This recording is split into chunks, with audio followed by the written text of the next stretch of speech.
What's up, Bills Mafia? I got 5 takeaways from the Bills' 35-10 win over the 49ers this past Sunday night.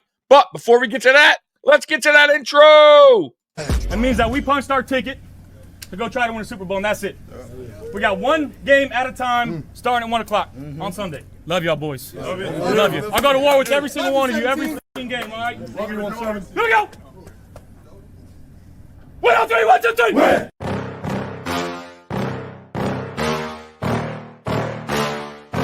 Yeah. Please tell me that I can't, that I won't, that I fail, that I'll never make it out, yeah. Please tell me all the bad, never good, fill my head full of every single doubt, yeah. Please say any negative thoughts, I pop off when I hear people say I cannot. I get off to the thought of proving everyone wrong, I won't stop to the top, so you better back off and get lost. I'ma stay loud, stay proud, never running out, never heading south. I'll be spreading out, call it word of mouth, can't put me down, I'll be getting loud. You can have it douse, not what I'm about, have your fucking cloud. It be raining now, I keep making sound, go another round, bitch I'm legend bound, can't stop me now. You don't wanna fuck with me, a slow burn like a disease. Just tell me that I can and I'll show you things that you couldn't believe. Just tell me that I can. Just tell me that I can. Just tell me that I can. Just tell me that I can. It's showtime.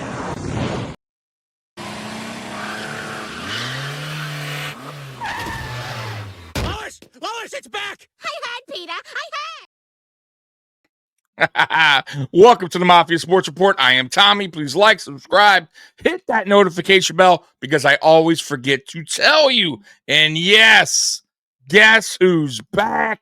Micah Hyde. Micah Hyde is back, baby. I love it. I love this signing because it brings that depth at safety. You never know if DeMar's going to get hurt, Rapp's going to get hurt, heading into the playoffs.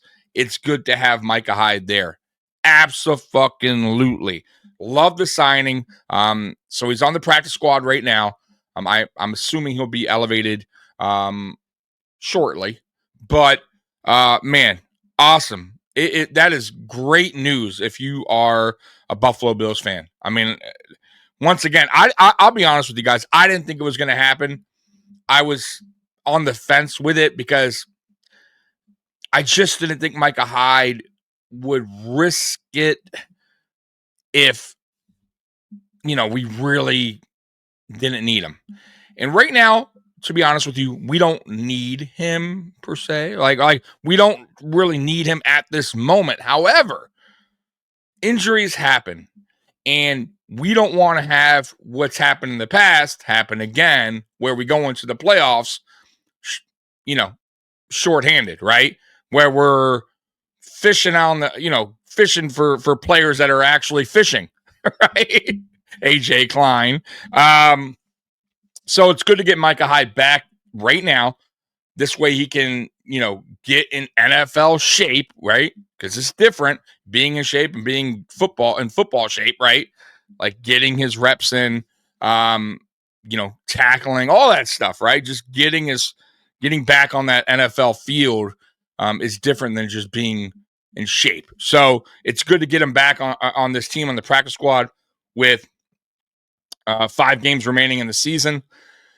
This way, if we need him or whatever in the playoffs, even if he comes in, which I'm assuming he will.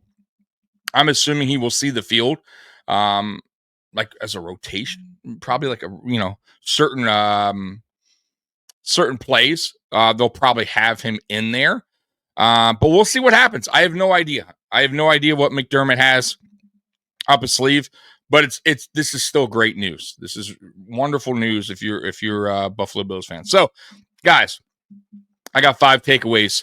Matter of fact, today is going to be this video. I'm going to give you a 2-for-1, right? A 2-for-1 because I got 5 takeaways, and I also got what do we learn from the Bills 49ers game. So I'm going to give you a 2-for-1 special, and then later on, I'm giving you stock up, stock down on another video because yes, your boy Tommy messed up, right? I didn't have a video for you guys on Tuesday. So I'm making up for it today. So I'm going to give you everything I got today. So let's go ahead and get this thing going. 5 takeaways from the Bills 35-10 win over the 49ers. Once again, shout out to Bills Wire for creating this article. All right, here we go. 5 takeaways. Bills looked the winter part. Yes, we did. Sometimes it's a bit overplayed coming from California. The 49ers would look like a bad team in the snow, right? That certainly played out in Sunday Night Football. The Niners had plenty of injuries to deal with before the game, and that did not help. But the Bills completely looked like the better team in the winter conditions. Yes, and it's about damn time, because for years I was telling you guys that I didn't feel like this Bills team was built to play at home in late December and January. I didn't think we were built for it. I felt our offensive line was not very good, which it wasn't. And we had, let's face it, undersized receivers that weren't really physical. We have built this team now for December and January football. Absolutely. In Buffalo is what I'm saying. More physical on the offensive line, more physical on the defensive line. It's still not exactly where I want it to be on the defensive line. I would like for us to beef up there, but it is a lot better than what it has been in the past as far as depth goes. And our offensive line is so much better. And then you got receivers who are bigger, stronger.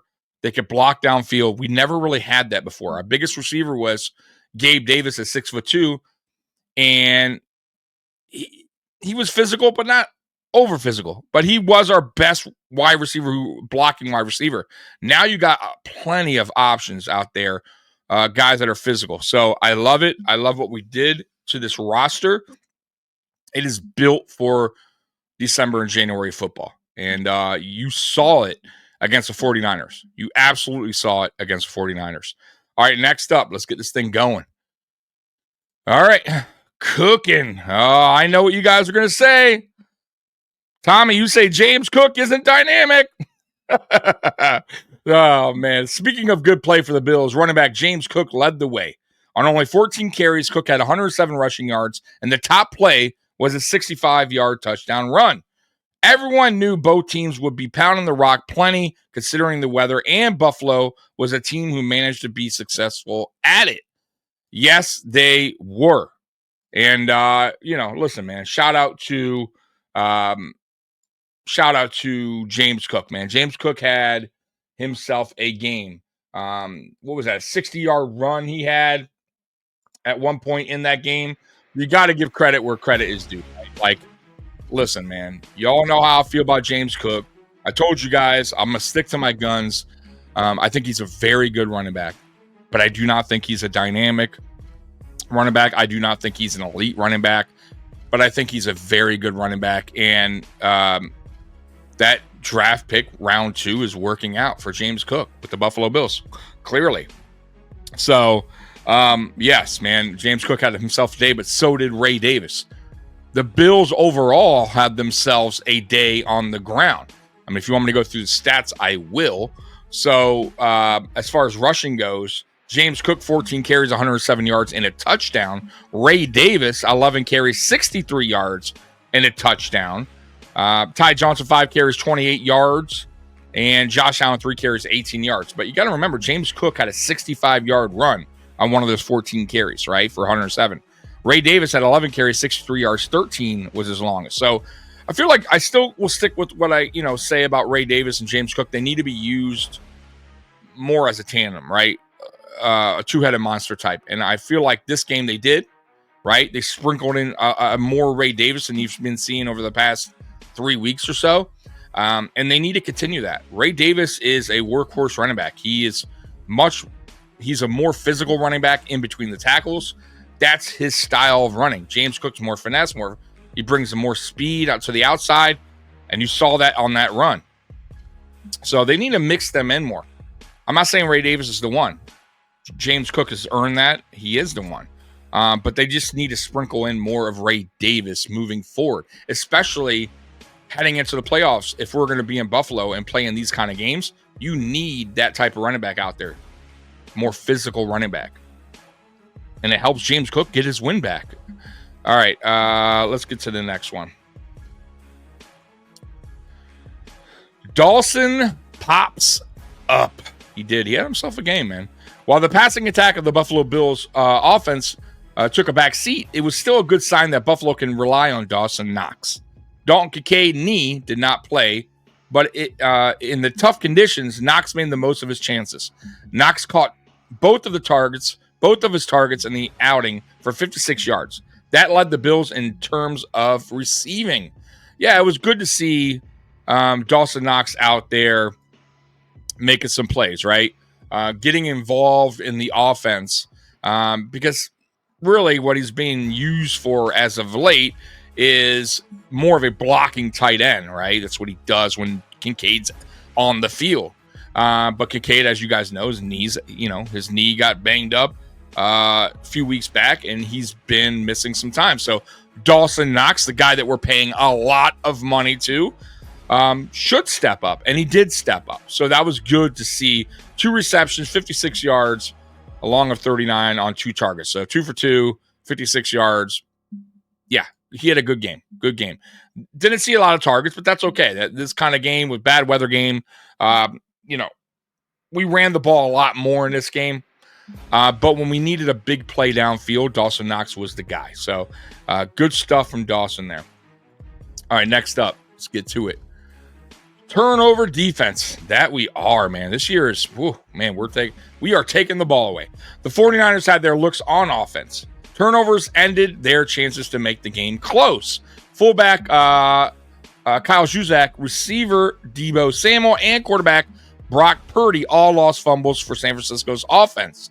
Specifically, Juszczyk's giveaway was huge. He lost the ball at the goal line when the Niners could have made it an interesting game. And yes, he might have even gotten in to the end zone because he was driving forward, and I believe he was around the 2-yard line when Rapp punched the ball out. And he doesn't really fumble a lot. That's a good fullback, a reliable fullback. But Taylor Rapp's been doing that all season long, making a big play when needed. And man, I got to give it to Rapp, man, because you go back through this season, he's made some unbelievable plays that could have been a disaster, right? He's stopped Jonathan Taylor from scoring a touchdown. No, it was not Jonathan Taylor. I'm sorry. Breece Hall, right? When Breece Hall was breaking, he only had one man to beat. Rapp was there. Rapp has made some really good plays this season. And that was one of them because they're right. If he gets in there for a touchdown, it's an interesting game at that point. So shout out to Taylor Rapp, who's had himself a pretty good season so far this year in that department. All right, next up. Keeping pace. The Bills have now won the AFC for 5 straight seasons. 5 straight seasons, an unheard of achievement in Buffalo. Most importantly, the Bills kept pace with the Kansas City Chiefs in terms of being the number 1 seed in the AFC heading towards the postseason. With the Bills head-to-head win over the Chiefs, there is still a lot to play for. And that is the end of that article. And yes, it is still in play. And me and Mikey went over the schedules of the teams that are just slightly below us, Pittsburgh Steelers, and the team that is just slightly ahead of us, the Kansas City Chiefs. And I'm going to tell you right now, man, the way the Chiefs have been playing lately, I could definitely see them losing some games here. I'll go over the games real quick with you that I could see them potentially losing, and you guys tell me what you think. So, the Chiefs coming up schedule, they got the Chargers at home. Guys, listen, if you go back and look at the Chiefs' last games, right? Like this, they barely beat the Raiders 19-17 at home. Okay. They at Carolina the week before, they lost 30-27. Carolina. They lost to the Buffalo Bills. Yep. 30-21. They played Denver at home, and they won 16-14. Just squeaked it out. They beat Tampa Bay at home in overtime, 30-24. They beat the Raiders at the Raiders 27-20. They beat the 49ers 28-18. But if you look at lately, these like other games that I was telling you about, super close. They are not playing good football right now. So, at home against the Chargers. Do I see that as a tight game? Yeah, I do. It's a very, very possible they can lose that game. I don't think they will. I think I'll take the Chiefs there if I'm a betting man, because the Chiefs somehow, some way find a way to win these close games. You know, whether that be a lucky break, like fumbling the snap, right? Or a bad snap, that is, or missing field goals you should make, or however it may be, or or a bad call going their way. They find a way sometimes in these close games. So I think it's close, but I think the Chargers win. I think the Chiefs win that game. Then they're at Cleveland. At Cleveland, December 15th. It's going to be probably nasty weather out there. Cleveland is a sneaky team, boy. They are a sneaky good team. They could be a sneaky good team. Now, their record doesn't show that, but they put up a dogfight, especially at home. That Denver's Cleveland game this past Monday night was phenomenal. Now, it was at Denver, but it was close all the way up to the end. And Cleveland beat Pittsburgh not too long ago, a couple weeks back. So, listen, I could definitely see the Chiefs losing that game, 100%. Then they're back home against the Texans. I think they win that game because the Texans right now are playing like shit. They are. I have no faith in the Texans right now beating the Chiefs or really beating any good team right now. They're playing bad. CJ Stroud, for some reason, is having a sophomore kind of slump. I'm not saying he's playing terrible, but he's also not playing great. Then they're at Pittsburgh. I have them losing that game. I do. Pittsburgh, once again, December 25th, cold. Pittsburgh is a tough place to play. That crowd gets going. And then they're at Denver to finish the season. And Denver's defense has been on point. Now, they weren't on point against Cleveland on Monday, but they've been having a really good season. And Bo Nix is looking damn good, dude. That guy, like, I don't know what happened between weeks 1 and 3 or whenever they put him in, and he wasn't, looking that sharp to start the season. But boy, he has found his way, and he's playing really good football. So that game, is a toss-up for me. I can see Denver winning, though. I really can. So there it is. I mean, we have an opportunity. Now, our schedule, listen, I'm going to be real with you guys. It's kind of easy, except for the Lions. And I'll say this, like, not every weekend is tough to win. To continue to win, doesn't matter if you're going against a bad team, to win every weekend, every Sunday, whatever, Monday, whatever you play, is not easy in the NFL. That's why there's only been one team that's gone undefeated for a complete season, right? Well, we'll say 2. Let's give the Patriots their due, because the Patriots did go undefeated in their regular season. They didn't complete the job and finish the Super Bowl, but it is a very tough thing to do. Very tough. That's why there's, like I said, only 2 teams that done it: the Dolphins and the Patriots in the regular season. So I'm not going to overlook the teams we're playing. However, we're going to be real here, talking about winnable games for the Buffalo Bills and then in the coming weeks. It starts this Sunday against the Rams in LA. I think that's a winnable game. Okay, I'm that's no knock on the Rams, but we are a better team. We are playing better football at the moment. Here's the tough one. We travel to Detroit right after. The Lions, and I've said this before, and I understand my co-host Mikey, he disagrees. I think the Lions are playing the best football right now in the NFL. Now, he thinks the Philadelphia Eagles are. I watched the Eagles play the other night against the Ravens, or the daytime game. They're legit. They are definitely legit. They got a good defense, good offense. So I can see the argument why he would say Philly is playing the best football right now. I still think Detroit is, but I understand the argument there. But either way, we travel to Detroit. It's 4:00 game, 4:25. That is our toughest game remaining, and I think if we beat Detroit, there's no reason why we can't win out the rest of the games that we have on schedule, which is home. We go back home, play the Patriots at home. Listen, I know Drake May's been playing good, rookie, but they're a bad team.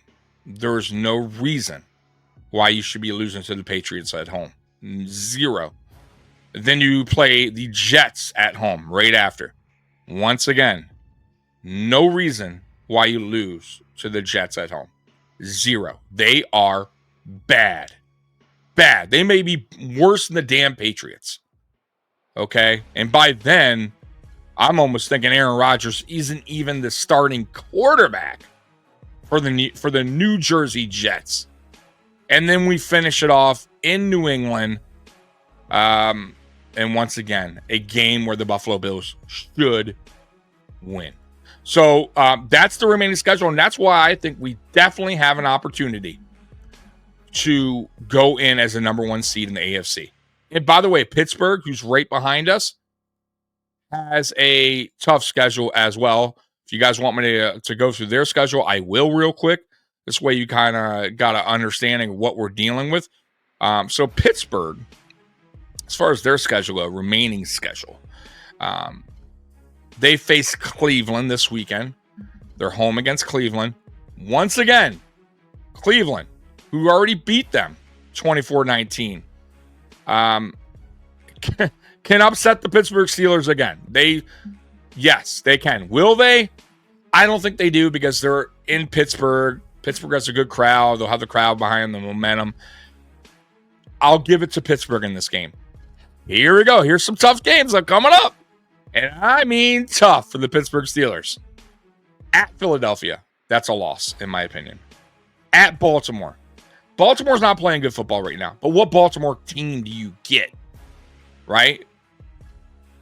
Because Baltimore's dangerous. They can be. But what Baltimore team do you get that Sunday? Or actually, this game is on a Saturday. What Baltimore team do you get on Saturday? That's a toss-up for me. That is a toss-up game. I honestly, I have no idea. But they could lose. Then they're home against the Chiefs. Once again, toss-up game. And then they're home against the Bengals in another game. The Bengals are dangerous. Even though their record doesn't show it, they can put some points up and put points up in a hurry. They beat the Bengals December 1st, 44-38. That was a shootout. I'm telling you guys, Pittsburgh right now is definitely going to have 2 or 3 losses to finish out the season. An extra 2 to 3 losses.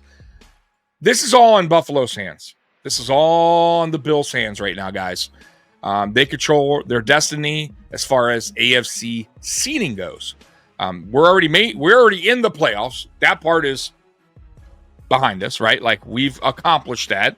We've accomplished winning the AFC East again, which I said it. I told you guys we would. I told everybody we would. You know, you got your doubters out there, and that's okay. Let them keep doubting. This Bills team is getting healthier. We're bringing players back like Micah Hyde now. Matt Milano is back, and he will slowly be eased back into his starting role. We're getting Keon Coleman back soon.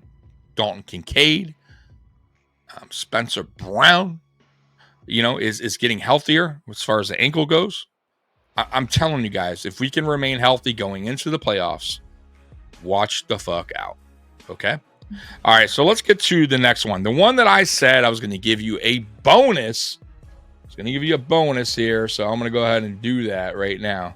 Let's see here. Where is it? All right, here we go. All right, so here's the bonus today. If I could find it, I had it up. Give me 1 minute. All right. Here we go. What we learned. Here we go. Sorry, guys. I'm messing that up. Here we go. All right. Once again, shout out to Bills Wire. What we learned from the Bills Week 13 win versus the 49ers. All right, here we go. MVP is Allen's to lose. Quarterback Josh Allen had another record-breaking game in Week 13. Not only did he pass Jim Kelly for the most total touchdowns in franchise history, 245, but he also became the first quarterback with a passing, rushing, and receiving touchdown in the same game in NFL history. His performance distanced himself from other MVP candidates. His odds are now minus 225 to win it, according to DraftKings Sportsbook, and the next closest is Saquon Barkley at plus 350. After having an MVP moment in Week 11's win over the Chiefs with his 26-yard touchdown run on 4th and 2, he had another one in Week 13 when he caught a lateral from wide receiver Amari Cooper and ran it in for his score. In his 7th year, he is the front runner for MVP because he and offensive coordinator Joe Brady have found a way to still have the Superman esque plays while limiting turnovers. Man, guys, man. But yes, Josh Allen. He is a dog. He is a beast. He is Superman. Right? Like, he is everything that you want in a quarterback. Everything. And then, and some, right? Like, the dude, I almost think like I've seen it all already from him. Like, what else can he really do? And then he goes and pulls that shit on Sunday. Right? You guys have of course you have no idea because you weren't here with me, but watching that game live, that specific play to Amari Cooper, I couldn't believe it. I really couldn't. What am I watching here? Like, I was truly amazed at that moment. And like I said, once again, I'm almost becoming used to what he does out there. Like, I'm like, yeah, that's Josh Allen. But that play there, I was like, I was blown away. Like, honestly, I was. And the reason why more so was the conditions. That was a dangerous play. That is a play where it could have went really bad, really quick, and it was executed perfectly, and it wasn't planned. It wasn't a Joe Brady dialed up play. Hey, here's this trick play we're going to do. Throw it to Cooper and go run over to Cooper while he laterals the ball to you. It was just unbelievable. That was backyard football at its finest. That was the moment. And it was impressive. It was impressive to see. And yeah, you want to talk about MVP, what a guy does for his team. And what if this guy wasn't on the team? That's how you judge an MVP, in my opinion. Like, take him off the team. How good is that team? This team is nowhere. They are getting nowhere without Josh Allen. Plain and simple. Plain and simple. And the guy just does amazing things week after week. You have to, right now, he is the MVP. I think Saquon Barkley, the only way they can give it to him, or maybe even a co-MVP thing or split or whatever, is if he breaks the record, the rushing record. And then I think he damn well deserves it with Josh Allen. And I think that's fair by the NFL if they did it. Because usually they snub running backs. They usually give it to the quarterback. But if he breaks the record, I think it's fair to give them both MVPs for the season. Why not? All right, next up. McDermott deserves his flowers. Look at this guy. Our coach right here, huh? Our coach, Opie. I know you guys don't get that reference, but Opie was part of the Andy Griffith Show. And he looks like him. I forget the actor's name. He's a director now. But, man, they look a lot alike. Anyways, the Bills have now won their 5th consecutive AFC East title, and they are one of 8 teams in NFL history to clinch their division with 5 weeks remaining in the season. They are the first team to do so since the Colts 15 years ago, in 2009. On top of that, the Bills are now 8-0 coming off a bye week under Sean McDermott. McDermott was on the hot seat, according to many outlets, midway through last season when the Bills were 5-5. Since promoting Brady to OC after Week 10 last year, the team is 16-3. McDermott finally seems to have the right answers at both coordinator positions with Brady and defensive coordinator Bobby Babbage. With young coordinators and a bunch of players who enjoy each other's company, this year's team has a different culture feel. Despite many projecting the team to take a step back in 2024, McDermott pulled the right level to propel them forward after losing 6 team captains. We know they haven't reached their ultimate goal, a Lombardi trophy, but the Bills have been one of the best pro sports teams in North America over the last 5 years. You get the feeling one of these years it will happen if they keep knocking at the door. McDermott deserves his flowers because it appears he is the best equipped to get the Bills to the promised land. Look, man, here's the deal. You guys know my feelings about McDermott. He's in year 8 now as the Bills head coach. I give him his credit, his due. I think the guy has absolutely turned this franchise around. Him and Brandon Beane. So we'll just call it McBean. My only issue ever with Sean McDermott was the wall he keeps hitting in the playoffs. And, when he hits that wall, he unfolds. He goes into a shell. Like it's hard to explain, but there's been coaches throughout sports history in all different sports, basketball, baseball, football, that have these moments where they just cannot figure it out in the playoffs. And I fear that he is one of those coaches that when it hits, a big time game, he breaks down, right? Like and that was always my worry with McDermott. However, this season, I will say I've seen a change from McDermott. For me, the most important thing is he's trusting his coordinators for the first time, in my opinion, as head coach of the Buffalo Bills. I don't think he ever trusted Dable. And I think Dable did what he wanted, and there was problems there, friction, because McDermott wanted it one way and Dable wanted it his way, and it probably wasn't a good fit. Even though the offense was good and Dable, was doing his thing, you could see there was problems, and that's why Dable ultimately left.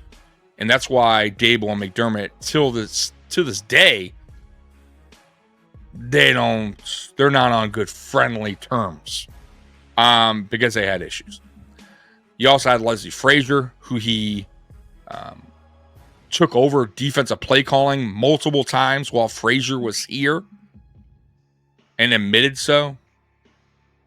Not good. You're not trusting your defensive coordinator, a guy that's been around forever. Clearly, there was issues, right? Chad Kelly left, wide receivers coach. So took another wide receiver coach position. So it wasn't even like he upgraded. So there was clearly he had some issues with coaching with staff, right, with his other coaches. And I think it all had to do with trust and letting them do their job. I definitely think McDermott had a big part of the 13-second game against the Chiefs. And going into this year, as every year, I was concerned that once again, is Bobby Babich actually going to be the one calling the plays? And if he is McDermott going to ever overstep and take over like he did with Leslie Frazier? So far, he has not. Same with Joe Brady. He seems like he's hands off with the offensive coordinator, defensive coordinator. That's all I ever wanted from Sean McDermott. I wanted Sean McDermott to concentrate on being a head coach, making the right calls during the game, calling the right timeouts, making sure everything is good with your team, what a head coach should do. Be prepared, right? And I feel like that's what he's been doing this year, and that's why you see a better McDermott. Also, I almost feel like it's a lot of stress off McDermott. Not having to be the defensive coordinator like he was last year. Not having to worry about what the offense is doing all the time because you don't trust your offensive coordinator. Now I feel like he's trusting his coordinators. He's trusting his other coaches' positions, except for, of course, our special teams coach is an idiot. I don't understand why he has a job here. But other than that, you got to give credit to McDermott. Absolutely. For what he's done this year. And it seems like he's loosened up a lot. As far as, usually he's a little bit tight, right? But this year, seems like he's celebrating a little bit more in the locker room, having a little bit more fun with the boys. You saw what he did doing the Snow Angels with Josh Allen. So it seems like he is starting to open up a little bit. Reminds me of a coach, Tom Coughlin, who, now mind you, Sean McDermott wasn't as strict as Coughlin, right? Because Coughlin was old school coaching, very, he wasn't a player's coach, right? And he was just super, super strict. And the players weren't, you got to be balanced, right? And it took a talk from Michael Strahan to tell Coughlin, if you want to really build a relationship with your players, you got to ease up. You got to be balanced here. And they wound up winning Super Bowls with him. I mean, you see it. So I'm not saying Sean McDermott was ever exactly like Coughlin, but he was a little tight. And you can see now he's easing up a little bit. He's trusting his players. That's the other thing too, guys. I said he's trusting his coaching staff. He's also trusting his players can get the job done. I feel like in the past, he held Josh back a little bit. And I know he did in 2023. He definitely held Josh back in the beginning of that season. He wanted Josh to be a pure pocket passer, pretty much, right?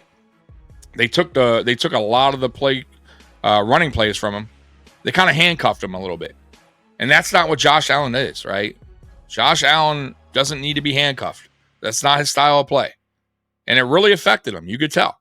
That offense was not having fun. Josh was not having fun. When Joe Brady took over, I think at that point, because how we weren't playing very good football at that time, I think Sean McDermott understood at that time that I got to let Joe Brady and Josh Allen just do what they got to do. Because what do I got to lose at this point? We're not playing good football right now. Just go ahead and do what Josh does, right? Brady dial it up for him. And Brady didn't go crazy, unless, with it, but he let Josh be Josh. So I think this year, like I said, I think McDermott is trusting his players more in certain situations, right? At the end of the game, fourth downs, going for it. He's being aggressive more on defense.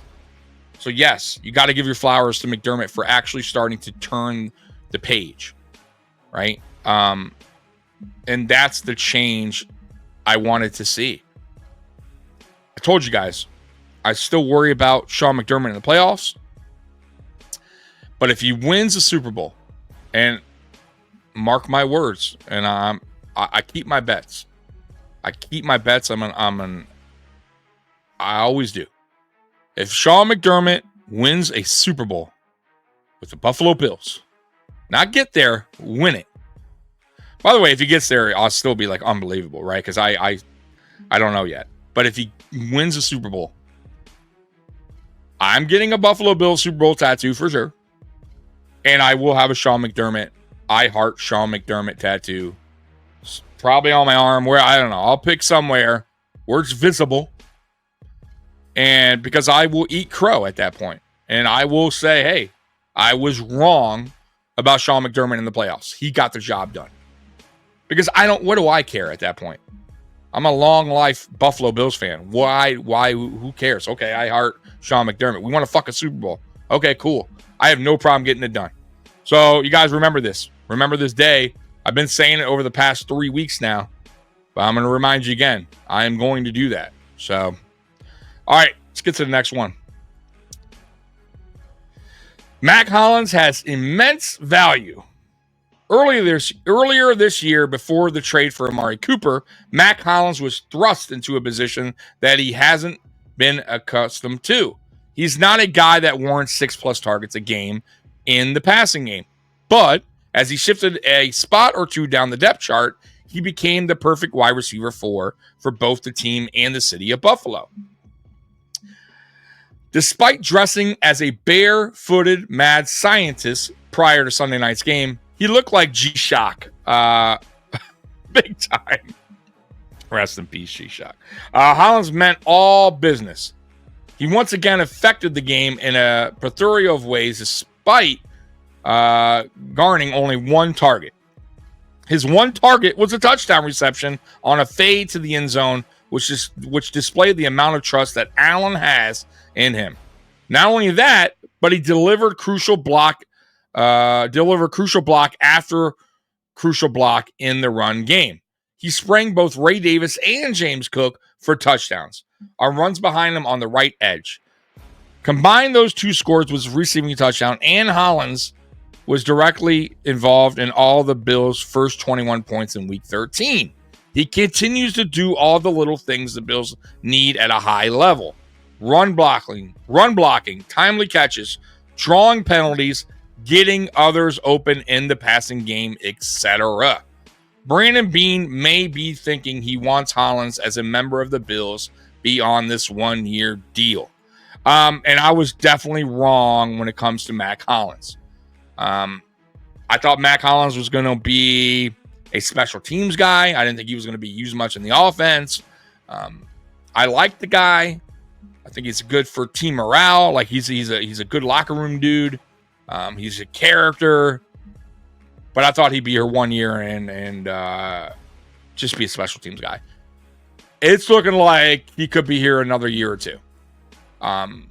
He's just a good dude. He's a good teammate.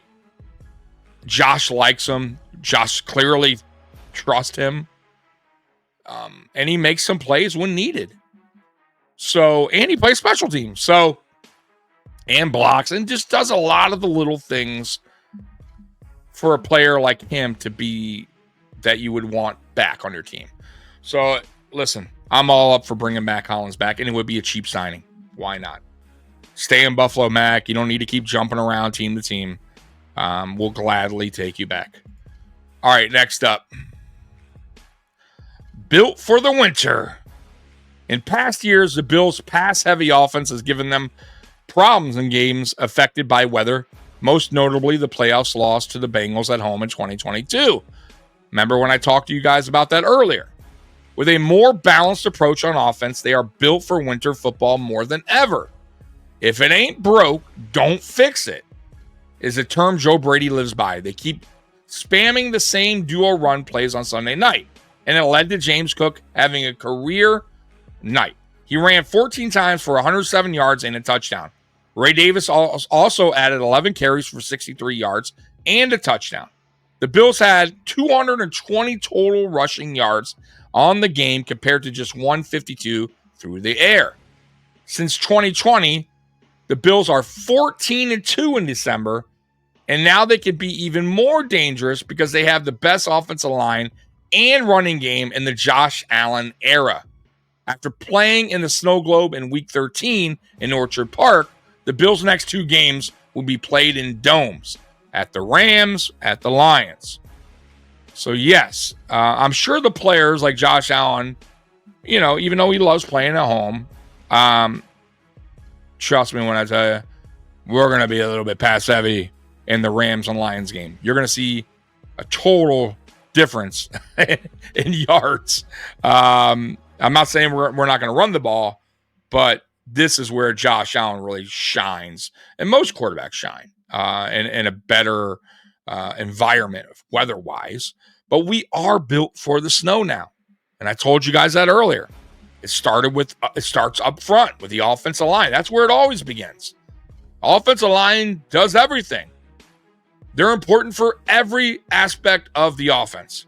They get the running game going. They get the pass game going. You have to have a good offensive line to carry you far into the playoffs. If you don't, you are fucked.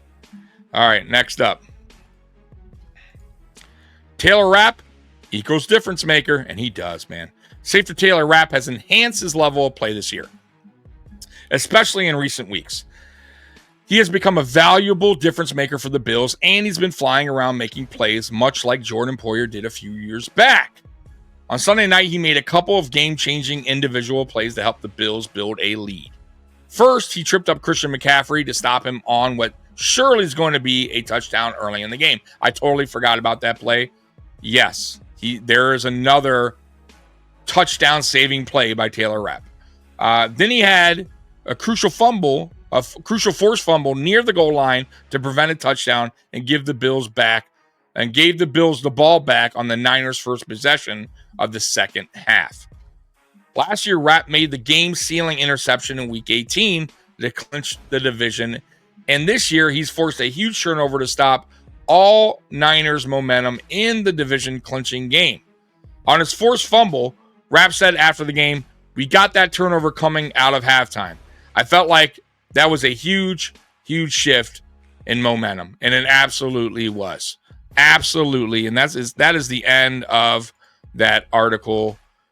Shout out to Bills Wire. So, yeah, man, Taylor Rapp once again, man. The dude is playing better than I expected. Another guy that is playing better than I expected, and that's an awesome thing to see. So, guys, man, Micah Hyde is back. That's great news. We're getting players back. We're getting ready for a playoff push. And if we go into the playoffs playing like this, playing healthy, or playing like this, going into the playoffs healthy, once again, we are a dangerous fucking team. And if we can get that number 1 spot where we don't have to play a wild card game, oh man, and then we're going to even be more rested, watch the fuck out. Very dangerous team right now are the Buffalo Bills. And for everyone that, doubted us to start the season and picked us to be third in the division, what the fuck were you thinking? What were you thinking? By the way, I won an easy $50 bet from a Packer fan that comes to my bar, who in the beginning of the season said the Bills have nobody. Josh Allen has nobody to throw to. You lost players on the offense and defensive side of the ball. You will not win the division. You will be a bad team. And I said, I will bet you on that, my friend. I will bet you the Bills will win the East. That's an easy bet for me. $50, handshake. And I already told him, you owe me the $50. Just like that. I should have bet more. But anyways, guys, that is the end of this. I am going to have stock up, stock down later today for you guys as well. So, guys, tonight, 8 p.m. is Mafia Talk with Jay and Big Cuz. You don't want to miss that. They're going live like they do every Wednesday. So don't miss that. Tune in, show them some love. And me and Mikey will return Friday Night Lights at 9 p.m. You don't want to miss that either. Also, Saturday, 2 o'clock, Fantasy Kingdom. And at 4 o'clock, AFC Shakedown. It's going to be on Ace per head. Okay. I may have it actually on my I'll keep you guys updated on Friday. I may do it on my channel. We have a special guest. We have a special guest joining us Saturday. And he is beloved by many of you guys that are subscribed to this channel. I'm not going to even tell you. Just tune in Saturday at 4 p.m. Anyways, guys, I'm out of here. Bills Mafia, I love you. And as always, go Bills. Peace.